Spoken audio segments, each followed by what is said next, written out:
Hello future doctors. तो चलिए start करते हैं सेल की DPV number 8। Cilia and flagella covered by. अब देखो ये cilia and flagella covered by बोल रहे हैं, ये प्रीवियस ईयर में आया हुआ क्वेश्चन है। तो अब इसका मतलब आप क्या बोलोगे?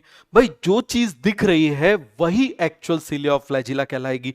जैसे मैंने बोला कोई बिल्डिंग, तो भाई बिल्डिंग के नीचे उसके फाउंडेशन दिखाई नहीं देता। समझ में आ गया? इसी तरीके से बेसल बॉडी दिखाई नहीं देती। क्या दिखाई दे रहा है उसका? फिलामेंट। तो उसी की बात कर रहे हैं। तो they are covered by plasma membrane. अरे बन जाएगा, क्या हो जाएगा? They are covered by plasma membrane. आगे आ जाओ। Central microtubule in cilia and flagella are. आप जानते हो कि सेंटर में कैसे होते हैं सीलिया और फ्लैजिला के? सिंगलेट होते हैं। कैसे होते हैं? सिंगलेट होते हैं, डबलेट नहीं होते, ट्रिपलेट नहीं होते। क्लियर है?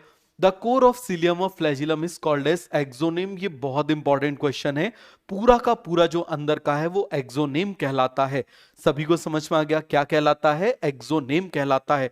सभी को क्लियर हुआ? Central tubules are connected by bridges and enclose by central sheath. बिल्कुल सही। समझ में आ गया? तो दोनों स्टेटमेंट क्या है? करेक्ट है। तो यहां पर हम क्या बोलेंगे? Both 1 and 2 are correct. Central tubules are, बताओ जरा, connected by bridges and it is enclose by central sheath. आगे आ जाओ। Arrangement of microtubule in a flagellum and centriole. तो देखो फ्लैजिलम में कैसा होता है? 9+2 होता है। और सेंट्रियोल में कैसा होता है? 9+0 होता है। तो देखो कौन सा ऑप्शन है? ऑप्शन नंबर 4 बन जाएगा। आगे आ जाओ। Microtubules are the constituent of cilia. Flagella को बनाता है, पेरोक्सिसोम नहीं बनाता। स्पिंडल फाइबर बनाता है, सेंट्रियोल भी बनाता है, सीलिया भी बनाता है। बिल्कुल सही। Centriole, spindle fibre, chromatin, chromatin नहीं बनाता। सेंट्रोसोम, न्यूक्लियोसोम, सेंट्रियोस, न्यूक्लियोसोम नहीं बनाता। आंसर आ जाएगा। तो ये सभी को क्लियर हुआ। आगे आ जाओ। अब देखो जरा इसमें दिया हुआ है ए क्या है? ए इज अ प्लाज्मा मेम्ब्रेन बन जाएगा। बी क्या दिया हुआ है? Inter doublet bridge. सी क्या दिया हुआ है? ये क्या है? Inter doublet bridge. सी आप मुझे बताओ क्या है? सेंट्रल, बताओ जरा क्या है? Central microtubule. क्या बन जाएगा? माइक्रोट्यूब्यूल। और डी क्या है आप मुझे बताइए? Radial spoke. क्या है ये? Radial spoke. तो यहां पर आपको पूरा क्लियर हुआ। देखो अब ऑप्शन में कौन सा है? Plasma membrane. प्लाज्मा मेम्ब्रेन सभी में सही है। क्लियर हो गया। अब देखो इंटर डबलेट ब्रिज किस किस में? बी में है, इसमें है, इसमें नहीं है, इसको हटा दो। अब सी में देखो जरा, आप मुझे बताओ सी में क्या दिया हुआ है? Central microtubule. सेंट्रल माइक्रोट्यूब्यूल ये भी हो सकता है। समझ में आ गया? तो यहां पर तो ये ऑलरेडी हम इसको ऑप्शन को हटा चुके हैं। सी में यहां पर हब दिया हुआ है, हब नहीं होता। आप मुझे बताओ सी भी यहां पर हब दिया हुआ है, हब नहीं होता। तो एक ही ऑप्शन बच गया और ऑप्शन क्या जाएगा? 1। क्लियर है? आगे आ जाओ। Which of the following act as a oars. Oars मतलब चप्पू की तरह, मैंने आपको वीडियो दिखाया था ना। तो ऐसा कौन काम करता है? सीलिया। कौन काम करता है? सीलिया। आगे आ जाओ। Choose the incorrect pair. इसमें इनकरेक्ट पेयर पूछा है। सीलियम ऑफ फ्लैजिलम 9+2 अरेंजमेंट, बिल्कुल सही। Axoneme core of cilium of flagellum both, बिल्कुल सही।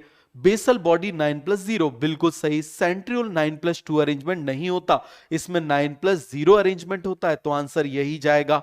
इसको काट दो ऐसे, आंसर यही जाएगा। विच of the following statement is incorrect for centriole. किसके लिए पूछा है? इनकरेक्ट पूछा है सेंट्रियोल के लिए। Both the centriole in centrosome lie perpendicular to each other, बिल्कुल सही। Central proteinaceous hub is missing in centriole, गलत है, ये होता है। समझ में आ गया? तो मिसिंग है तो ये स्टेटमेंट गलत। इसने इनकरेक्ट पूछा है, यही आंसर जाएगा। Each centriole has organisation like that of cartwheel, बिल्कुल सही। Centrosome usually contain 2 cylindrical centriole, बिल्कुल सही। तो ये आपको बन जाएगा। आगे आ जाओ। The central part of proximal region of centriole. देखो सेंट्रियोल की ये बात कर रहे हैं तो सेंट्रियोल का ये पूछ रहे हैं सेंट्रल पार्ट क्या होता है। तो सेंट्रल पार्ट आप जानते हो प्रोटीनेशियस हब होता है। क्या होता है? प्रोटीनेशियस हब होता है। आगे आ जाओ। Centrioles are made up of 9 evenly space peripheral fibrils और ट्यूब्यूलिन प्रोटीन, बिल्कुल सही। Each peripheral fibril of centriole is triplet. आप जानते हो कि कैसे होते हैं? ट्रिपलेट होते हैं। तो ये देखो, तो इसमें स्टेटमेंट क्या हो जाएगा? Both A and B are correct. Clear है? आगे आ जाओ। Phospholipid are arrange within the membrane with. अब देखो ये जो चीज है ये हम नेक्स्ट क्लास में पढ़ेंगे, बट कुछ क्वेश्चंस हैं इसीलिए इनको ऐड कर लिया। क्लियर है? अब देखो ऐसा कोई फिक्स नहीं रहता, ये बैच टू बैच रहता है, कुछ बैच में हो जाता है, ये आपके डाउट पर डिपेंड करता है। क्लियर है कि किस में कितना कंप्लीट होगा। ठीक है, अब हम उन डाउट्स को छोड़ के आगे तो नहीं बढ़ सकते। आगे आ जाओ। Polar heads toward inner side and the hydrophobic tails toward outer side. क्या हाइड्रोफोबिक टेल आउटसाइड होती है? नहीं होती। Both head and tail toward inner side, गलत।